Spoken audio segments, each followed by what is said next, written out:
Hello, everybody. Welcome to the launch of A Particle of You Love Poetry. I am your co-host, David Ellis, and I have with me Cendrine Marrouat, and we have co-written this book together. It's very exciting for us. We're currently in the middle of a book tour, a virtual book tour. We're not actually traveling anywhere, and we are promoting the release. And the release date is today. And I believe until midnight, you've still got a chance to get 50% off the ebook copy. So have a look at the link and give it a click. And we're going to be actually sharing excerpts from the book today and other little anecdotes of how we actually made the book itself as well. So Cendrine has some videos of her, and she's recorded some of these excerpts, and I will be reading a couple of excerpts myself from the book for my contribution. How exciting. Hello, everyone. Thank you for being with us. I don't see any comments right now, but if you have questions as we read our poems and we chat and talk aimlessly, if you have questions, leave them in the comment section on YouTube in the live chat section, and we'll be more than happy to answer them. So, what is A Particle of You Love Poetry first? Let's see. So, David, I'll let you start. Yes, Cendrine. So we made a decision a while back that we wanted to explore the romance genre because I write a lot of romantic poetry. Cendrine has written a lot of romantic poetry over her time. We primarily write in the inspirational genre with our Auroras and Blossoms platform. And we wanted to do a collaboration together where we would share a very positive side to love, almost an inspirational side to love, but something very, very warm and pleasant. It's not erotica. It is very, very kind of warm, romantic and family friendly for the most part.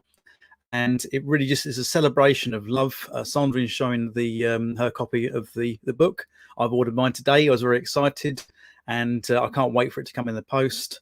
And I think the cover is very, very beautiful. It's it was made by Cendrine. She came up with the design, and we really wanted to have a situation in the book where we have two chapters, two sides to love, and it doesn't matter who you're with or how you feel about love. It really you should find a lot to connect with. I think you should find a lot of emotional depth in there because we try to make poetry more accessible. Whatever we write, we try to create simple messages. We do sometimes get into flowery speeches with our words, but we never ever kind of pepper things with too much jargon or make things difficult for the reader. We want things to be very, very accessible, very easy for them to read. Hello, we've got a comment. Hello, teacher. Lovely to see you. And yes, so we try to make the inspirational message, but also the deep emotional connection with the reader as well, very prominent in these poems. And so I wrote a lot of mine fairly recently. Cendrine has drawn upon a well of her poetry and included a lot of fantastic pieces that she's written over the years as well. So we had that dynamic between us, and we thought if we wrote half each, we could show two different sides of love and how we interpret love, but also how we want other people to view love through the lens of people that are inspirational and romantic as well. I agree. You summed up everything perfectly. As always, you're helpful. What is really interesting about our collaboration with David is that we have obviously two very different styles. But the two styles mesh really well. It doesn't matter what we write, what we work on. You take one piece, he takes one piece, and everything works really well. My part of the book, since we have two chapters, I'm in chapter 1. My part of the book was written over a period of 16 years. So it's a long time. There's a lot of changes in my life, a lot of evolution, and so on and so forth. So it was really the experience of writing the book and working with David on this book was really interesting, because I took pieces dates back to 2005, 2006, 2007, and David and I didn't know each other at the time. We met in 2017, 2018. And even though I knew, those pieces were different, and I write differently now, and some of the topics that I tackle are different, it was really interesting to take one piece that chosen and read the other pieces from David, and everything meshed well. So we have two very different visions of love in two very different styles, but everything meshes so well, and it ends up being a very inspirational and positive way of looking at love, which is something that we need more these days. So really, at least for me, I see so many talented poets write about love, and in such a, I would say, painful, they speak from a lot of pain. Yeah. And I really wanted to put out a project that really looked at love in the little things, and to inspire the reader, and to say, well, you know what, yes, sometimes relationships are not easy. It's not always easy to be in a relationship, but at least if you learn to embrace the little things that you do with your partner, little things that you enjoy with the people around you, then you'll start looking at love in a very, very different way. And even the past relationships that you had and that may have been really, really painful, if you embrace this pain and learn to embrace it and accept it, then, and you'll see that even those bad relationships can teach you a lot about yourself, teach you to move on, and teach you to love even better, even deeper. So that's it for my part. Absolutely. I mean, I can't comprehend, like, when you've got a lot of negativity in poetry. I mean, if I was writing about a negative situation, it would actually make me upset to read it. And I think we do get some catharsis and familiarity, and connect with the people. We can empathize with the people, but sometimes I don't want to be in a situation where I want to read a lot of negative poetry that makes me feel sad. I want to feel something that gives me some sort of upliftment. And we don't have to sugarcoat things or even manipulate things to make it seem that everything is happy. Because like Cendrine says, there are situations where you'll have past broken relationships, but you could at least celebrate some of the good in those. If it was an abusive relationship, I think you're going to struggle to get anything positive out of that anyway. But I think that there's sometimes situations where we have relationships with people that just fizzle out, but they aren't abusive. They are just simply that things take their course. Maybe people grow and move on and get attracted to other people. And it's never a thing. You still can remain friends with sort of someone. But I think that people do focus far too heavily on the negative side of relationships once they've split up. Maybe as a kind of a coping mechanism, I don't know. But I like to think of, there are times when I think of past relationships and the positives in them. And I try to embrace those things, and we try to kind of put that into our work as well.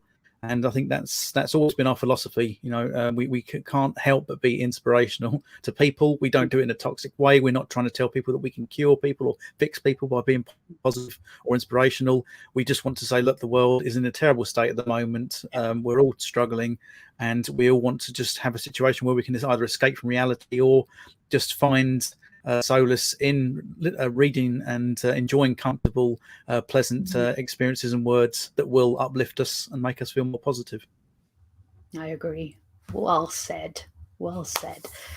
So I don't see any questions yet. We have Leticia. Hello, Leticia, and Pink Sakura. Hello, ladies. Glad you were able to join us. Feel free to ask questions in the comment section, and we'll be very happy to answer. Do you want to read your first poem, or do you want me to start with my video? What do you prefer? I can read my first poem. I'm quite happy to do that. I've just got to actually bring it up, so I'll just be a second going through the actual book because we have so many here. But I think I can get to it. Yep. Won't be a second. See, this is me. I'm not even prepared to. Here we are. Now I found my section because we've got to wade through all your hundreds of poems. No, we've got a nice little mixture in the book. It's not overly long, but we don't want to bore people with hundreds and hundreds of poems. This is all about a distilling love in itself. And so the poem I'm going to choose is one that I believe we're sort of sharing at the moment as an excerpt for the book. So it's one of the kind of one of my favorites, actually. I think not the actual favorite. I'll actually be sharing the actual favorite in another one a little bit later. But so my particular one that I'm going to read now is called "The Garden Beyond the Looking Glass," and it was inspired by I believe a Greek fable called "The Magician's Horse." Once upon a time, there in a large forest, beneath the stars at night, stood a trace of human life. A living soul with hunger and thirst, lost in the flame of a fire flickering. A glow spoke from it, pure gold in a looking glass. Smouldering ruins discovered, heard. Behind a mirror there was nothing to lose. The sound of earth answered, fly once more and see the way. We must look back again behind us. We're not able to advance, retrace steps. Hear the twinkling, the water, the fizz. Gather it, open a door of promise. Let anyone see and set out through beautiful paths. Everything loved from that moment celebrated, not to be left behind. You will find the sun glittering in all directions, a rose in rebellion disguised as a garden, where the right of nothing but be themselves is good enough. Be a hero for many and see the reward embroidered within. Nice. I'm so used to reading your poems, but I never hear you read them. So it adds another layer. It's really interesting. And I've told you many times, I've said it in interviews, but your style always reminds me of Emily Dickinson's. I love Emily Dickinson, as you know. So it's hearing you at the same time. I feel like I'm hearing Emily Dickinson in the background. So it's always a treat for me to listen to. It was a lovely compliment, and I still think that we really need to get out into doing audio poetry as well, because with our lack of sales when it comes to regular poetry, just because of how people like to treat poetry, I think that if everything is moving into the visual nature like we have this video today, and audio books as well, I think maybe that's the thing that we need to think about for the future. I know certainly I want to record some of my poems, but it's doing it in a professional way that is the most difficult thing. So the nicest thing that I can have is the opportunity to read stuff out to people and to get lovely compliments like you've given me, Cendrine. And so I'm really, really happy that you enjoyed that. And because I don't get to read my things out enough, I think I get people telling me all the time they want me to do it. And it's just finding the time and the opportunity and the platform to do it as well. Yeah. Well, recording, yourself reading is not just recording yourself reading, because you need the music, you need to find visual images and so on and so forth. So it's a lot of work to actually, and you made a CD, I remember, a long time ago, which I really like too. So it was, I'm sure it must have been so much work, because when I recorded my own CD, I made a CD, a spoken word CD. I recorded on my own. I did everything on my own. It was like 10 months of nonstop work. I just focused on that, and I had no idea what I was doing. I had no experience. It was so much work. Really. So much work. And people want me to look into the camera and recite as well. And the only way I'm going to be able to do that is I have to memorize the poem. Now, I can memorize huge things. I can remember lots of movie quotes and scenes from that and stuff, and I can act those out. I can memorize my work, but I don't really want to commit that amount of words to memory. It's funny because sometimes I will write these things and I just think, oh, that's wonderful, but I'll approach it as a reader and as a performer. And I just can't, it's physically impossible, I think, that you can either look at the camera, and I can look directly at the camera now and express myself, but I've still got to look down somewhere where it is. You know, if I was to maybe like staple it to the wall or something, and I'd still be looking up there and looking in a crazy sort of way. So it is frustration. I get people saying, look at the camera more. And I'm like, I can't, because I'd have to cover the camera with the words.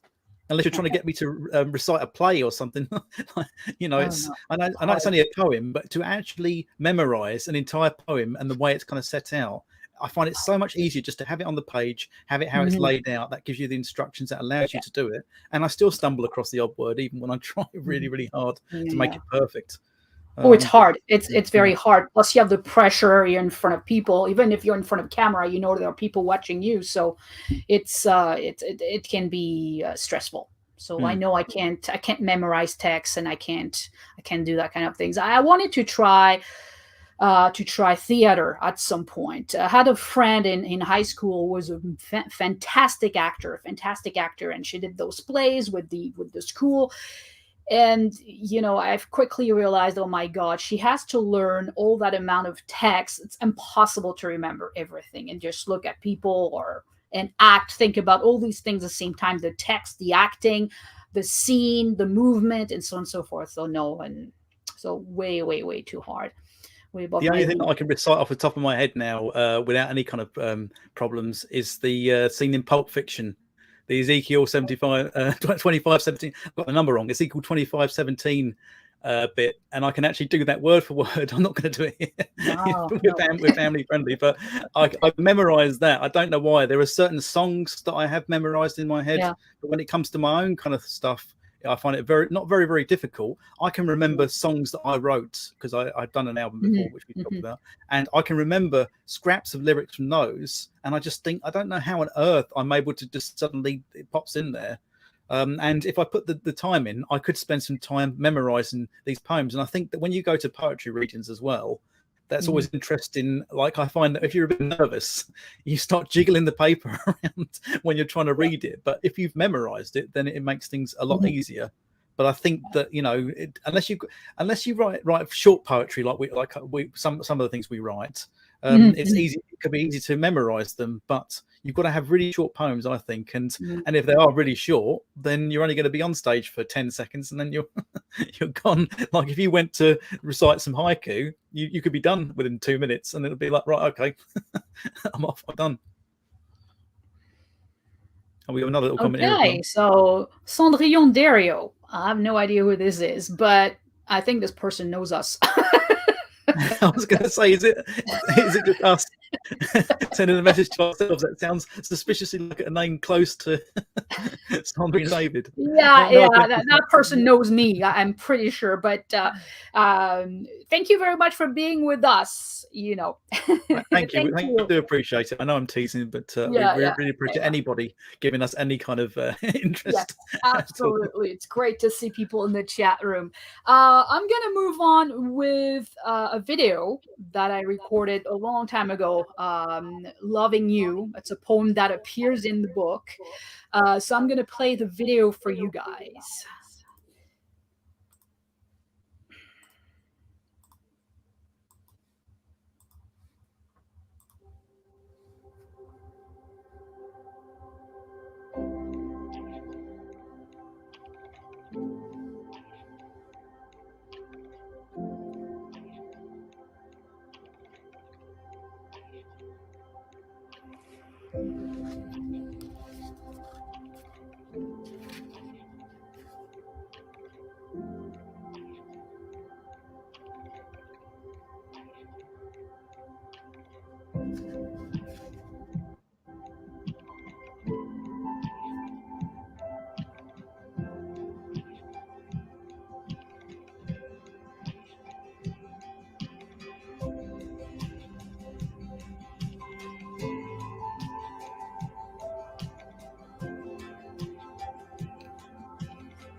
What a lovely video.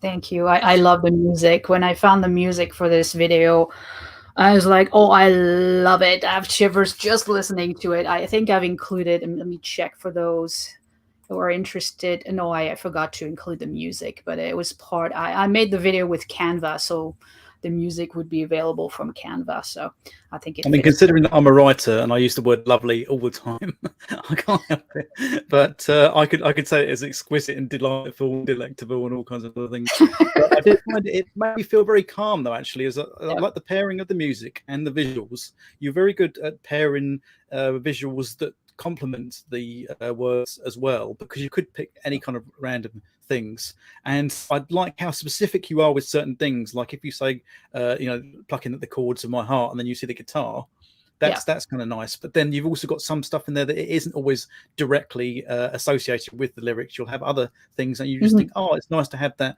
interpretation, because I think like you could hammer the message home with like everything specific, like here's a guitar, here's this, here's that. But you have a very nice kind of sort of style of blending bits and pieces to say, like, this is a focal point, because of these particular things. Because I often find that I'll try and search for a long time for imagery to go with poetry, but I won't be doing any ekphrastic poetry where I'm necessarily writing from an image. I'll be doing it the other way around, where I write the words and then try to find an image that complements it. And sometimes by focus on a couple of elements, you can find something where you can fool people into thinking that that's what you did. You saw a picture and it has these 2 or 3 elements in there. And I find it wonderful how a lot of things that people have created, especially artists and photographers and stuff, they've taken pictures of things that just look like they fit perfectly with something. But it can be frustrating, can't it? I think we can sort of I sometimes can look for hours. It might take me half an hour to write a poem, but then 2.5 hours to find an image to go with it that I'm happy with, that I want to actually put out there and let people see how the two interact with each other as well. But yeah, I love the video. I think it's really nice, and it has this very, very pleasant effect because of the music, because of the whole style of the words. And I find that's you wouldn't get that from a negative love poem. You'd be anxious. That poor person. I'm glad they got out of the relationship. I guess when I take photos, I have words in my mind too. So even though the photos were taken a long time before I wrote the poem, or vice versa, it really depends, because I wrote Loving You a while ago. It was actually part of my CD, my spoken word CD, and a friend of mine who is a fantastic artist recorded her voice on the piece. So her piece was fantastic, the way she read and everything. So I felt that by reading it wouldn't do it justice, because her voice was just fantastic on that piece at the time. But I guess being a photographer and being a writer at the same time, I kind of have words. When I take photos, I have words popping up in my mind. And when I write, I have images popping up in my mind. And as a haikuist, as well as a writer of haiku, both usually mix, because as a haikuist, you have to be able to conjure up images through a minimal number of words. So it's I guess that's the way it is. But I always try to find, for my poetry, like you, I always try to find images in my archives, first of all, because it's easier to use my own photos since they're mine. Try to find images that uplift people's minds and make them feel better about themselves. So very important for me. Even if it was a sad poem, I would still try to find images that are positive and uplifting, and makes you want to get out, breathe, and take a step back and enjoy the moment. Really, it's a difficult position, isn't it, to be in, because I honestly respect people that want to put their negative emotions into a poem or a piece of writing. And the only thing is, as I say, that once you start colouring it in that sort of way, it takes on that kind of form, and it takes on those emotions and then delivers those emotions to the person. And also you can't, I think if you subject yourself to a lot of that kind of thing. I mean, I used to, when I was sad, when I was growing up, I used to listen to a lot of heavy metal music. And I would, you could actually get some catharsis and release from that. I would sing along some of these songs. I'm still a big fan of Metallica, but I don't look at Metallica now, for example, as a kind of necessary negative thing. They have a lot of negative emotions in some of the things, but there is some uplifting things in there as well. But also I feel like I had to move on, because I think when I first started listening to music, I was mostly into rap, especially gangster rap. And I listened to rock and metal, and then eventually I started listening to pop and a lot more female artists and things. And I felt like by having that balance, it makes me happier to listen to music. I don't feel like I've got to select some kind of song that is angsty and really kind of sort of ringing my emotions. I think it's lovely to be able to, you know, for one of the word, is to you know, experience new music and have a lot of these kind of very catchy tunes that people have got that are just bouncy, trippy, happy. And you know, it's just a nice feeling. I think it's because poetry and music speaks to our souls. I think that if you're going to do that, then you don't really want to aggravate them with you know, and that's the thing. I think that we're taught as writers that we have to, if we're going to connect with the reader, and we need to use an emotion, it's either pain or death or suffering or whatever, because we can all relate to that. And I just think, yes, but you know, so many people are doing that. Why can't we just have more of the positive side? And you know, say that makes us, that labels us as toxic positivity. I can't see how positivity can be toxic. I can understand if people think that we're trying to use it as an excuse to help someone get over cancer or some other horrible disease that they've got. But we as I say, we're there to say, look, the time that you've got on this planet, it's all about trying to have a pleasant experience. And whilst we might not be able to cure your ailment or ills or problems or in life, we might be able to at least distract you from them and get you into a better mood. And if you're in a better mood, then it might help you to cope with what you're dealing with, and cope with it a lot better than you are dealing with things now. Yeah, I agree. I fully agree. So just to be clear, the book we're talking about today has been released today. It's available, so it can be purchased. Because some people are wondering, you know, when it will be out. It's today. It was released today. So, David, we're if you want to read your second poem, I'm all ears. I certainly will do. Just once again have to discover where I put it, because I have all these lovely poems to to pick from, and I've said lovely about 20 times now, and I'm kicking myself. You know, it's as bad as me stuttering or saying something else. I will find it in a minute. And say I'm going through. It's really, really wonderful to when you read your poems as in a different, when you look at your poems in a different light and read things as a reader yourself. You just, a lot of the time I say to myself, I really wonder to myself where I've actually got the inspiration for these things. And if you don't document it anywhere, you tend to forget, and you say to yourself, wow, as a writer, I must have been really inspired by something special to write these things.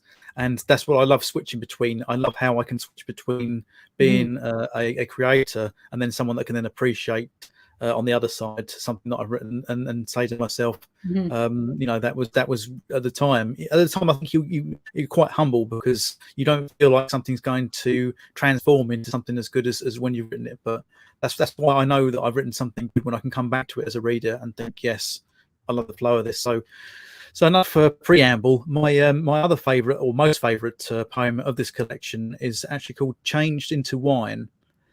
So I will give that a quick read now. It's quite a short one. Changed into wine. She spoke to me in champagne dreams, fizzy exchanges, electric chaos, golden giggling, tickling the sweetest spots, disgorging sensory delights, lasting, lingering stars exploding, wild vintage desire, intimate contact, making everything else around us changed into wine. Yeah, it's you know, what I love about your poetry is that even when it's sensual, it's a nice sensual kind of poetry. It's like everyone can actually read it, even like teenagers and kids, and it's like, it's nice. It's family friendly. That's what I love the most about it. But yeah, Emily Dickinson is behind you. I think I saw her pass by right behind you again. Jane Austen as well, didn't you? You said Jane Austen. I think Jane Austen's another one that I've done a bit of found poetry for, as well in the past. But there is a lot of I think there's a lot of feminine influence in what I write, but then I kind of write to a feminine audience because when I started writing poetry and looking at the kind of the genres that I was really most into, I think in order of preference, I think they were inspirational, romantic, and humorous or philosophical. And as time went on, the more poetry, as time's gone on, the more poetry I've written. I do write the odd humorous thing, which I do still enjoy doing, and I have a very good sense of humor, I think, if I'm blowing my own trumpet. But I do tend to sway towards more inspirational, romantic, sometimes a combination of the two. But romantic poetry is one of the things I like to write the most, and it really does come across, I think, in my mind in there, because I love the idea of romance. I think I'm very old-fashioned in as much that I'm not into, I don't want things to be dirty or smutty or anything like that. I mean, I'm happy to read that kind of stuff as well. It's a very, very good thing to read in private if you want to have a bit of fun. But when it comes to what I enjoy writing the most, and I think when people find their passions, and that to me, my passion is to have something that I can easily talk about that really kind of sort of lends itself to the realms of, I can immediately think, yes, that is romantic. That's a romantic notion or thing to do. And I think people should have that more in their lives, because it's a fun way of people to express themselves. It's a fun way to share the notion of love. If you can insert romance in some kind of sort of way, or act out romance in some kind of sort of way, because it's pleasure for the both of you. It's pleasure for the person coming up for it. It could be male, female, or the partnerships that you've got together. It doesn't matter who comes up with it. I think it's you know, ultimately you've got the person that creates it, and they're giving to the other person, and the person receiving. And I think that people should be happy to give and receive romantic love to each other, because there's nothing more you know, happier in life than to get that. You know, people enjoy being looked after and expressing their emotions, and this is what we I think we've achieved with the poetry that we've written. I agree. I really agree. So I'm going to share my my second poem. This poem is called "Time Has Passed Us By." It's also in the book, so I'm going to share the video with you guys. And this time I'm reading.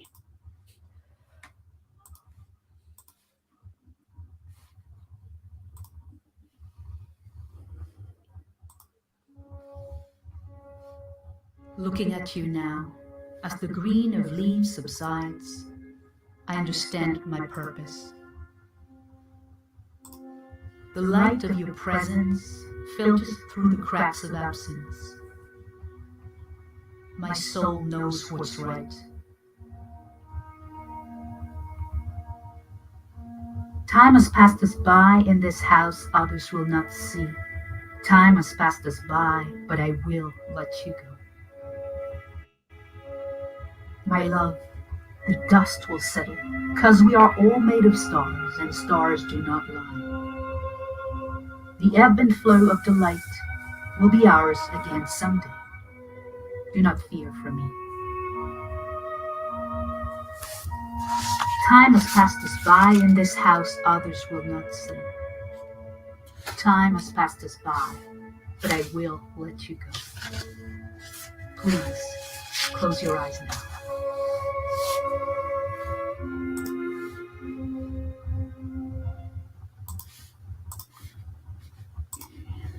And that's it.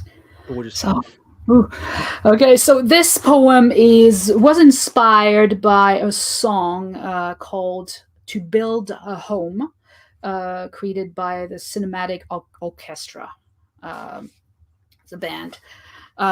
So it's a beautiful song on, you know, the loss of a loved one, someone who's been with you for a very, very long time, your partner for decades probably. And I think the song has been used in several short movies.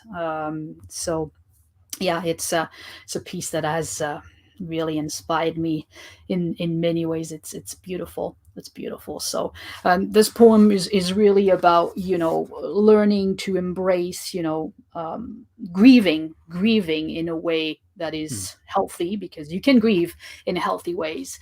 It doesn't mean that you can be sad. It doesn't mean that you're not going to cry. It doesn't mean that you're not going to miss the person that leaves you, a loved one. But there are ways to grieve that can be healthy, what I call healthy, and where you learn to embrace the pain in a way that allows you to move on in a very positive and inspirational way.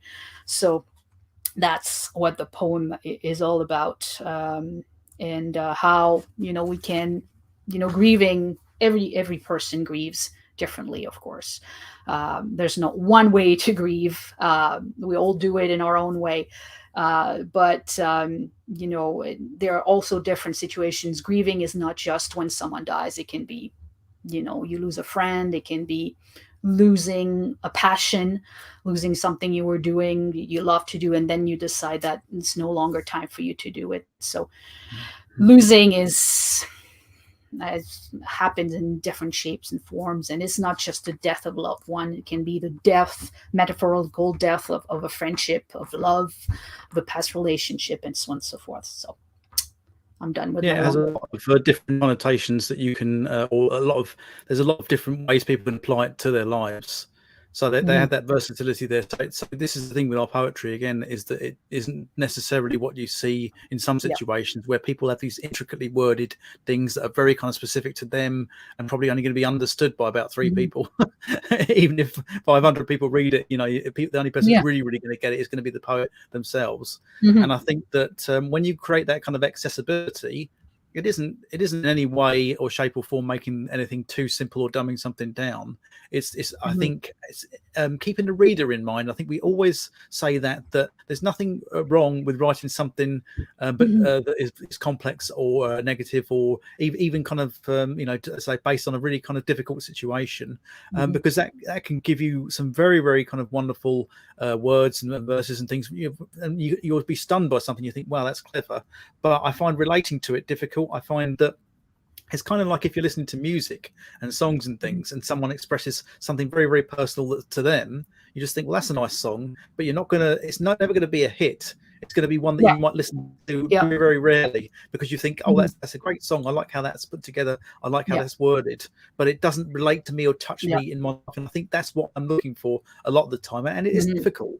And things don't have to be popular. If you want to make something, it doesn't have to be popular. But if you want to be commercial, if you want to have any kind of commerciality in your work or what you do, I think there has to be some kind of connection to the reader. I think there has to be some sort of thought that even if you're going to take something negative, at least try to package it in such a way that it can be delivered to the people and the readers or the listeners, and then from that point onwards, they can actually think, okay, this is something that I'd like to listen to more of, rather than just as a one-off, as a favor to sort of someone. You'll just read it and think, okay, yes, that was beautifully written and expressed. I feel negative now. I've got to go and do something positive with my life and listen to something happy.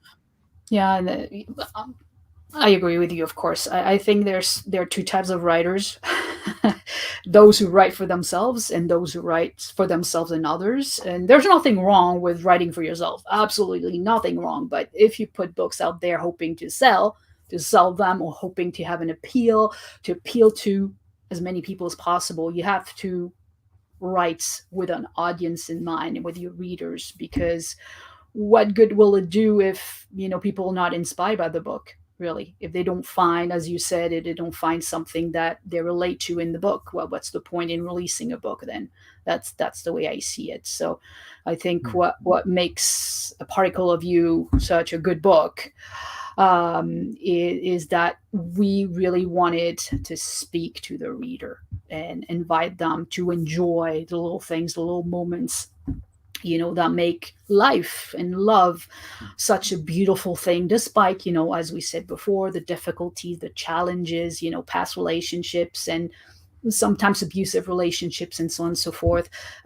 Things that are very hard, but their love is not just that. It's a lot more than that. And we need, as human beings, we need to explore more of the different sides of love, I feel. We tend to look at things in a very one-sided way when it comes to love and life in general. It's either black or white. There's no gray in the middle. And for me, there's a lot of gray in between.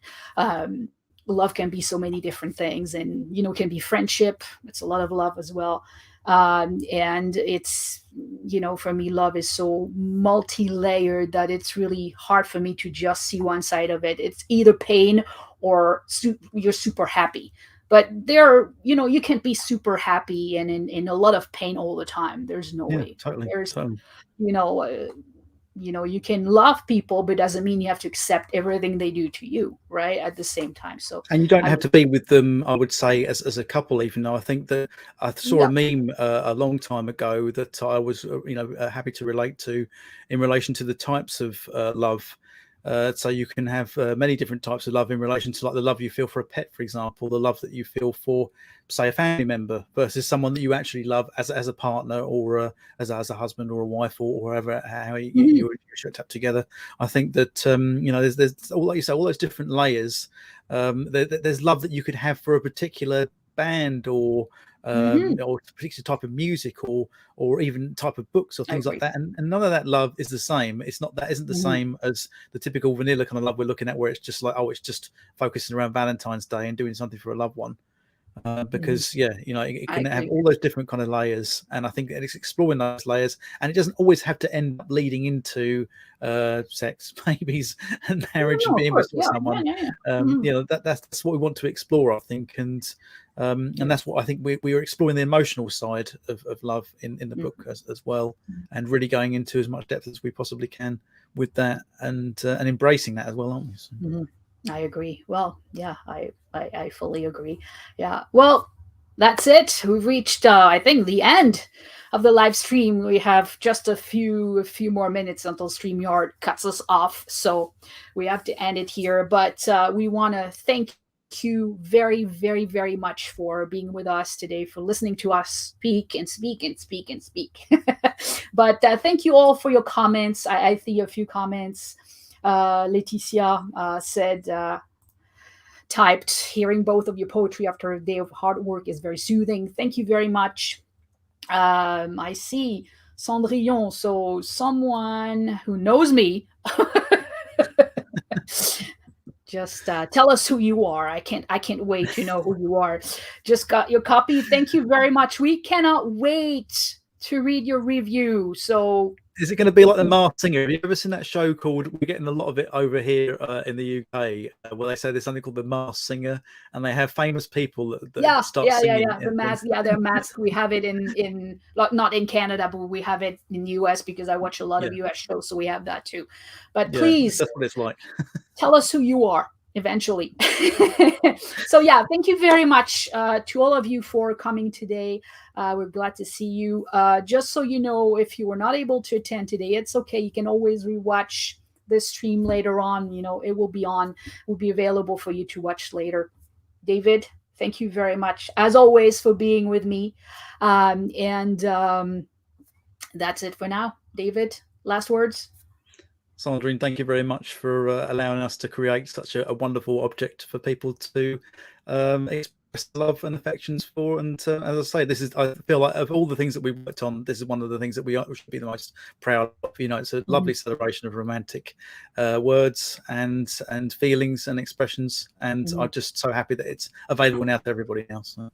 Yeah.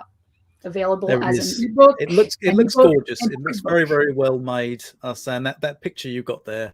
I'm always blown away by what you come up with when it comes to the covers, because people, the worst thing that people can do is to mess up, have a really kind of beautiful, well-researched, kind of lovely prose book. I keep saying the word lovely, I can't help it. That's just the way I am. Everything's lovely, and I think you can ultimately you can ruin it so quickly with a terrible cover. And we take such pride and we put so much effort, and Cendrine put so much effort into the visual side of what she does, and it speaks volumes. It looks so professional. It's wonderful. Thank you very much. And your words, as always, are really appreciated. In any case, we're going to be cut off, so we have to go. Thank you again, everyone. And we'll talk to you again soon, hopefully. Thank you, everyone. Bye-bye, everyone. Bye-bye.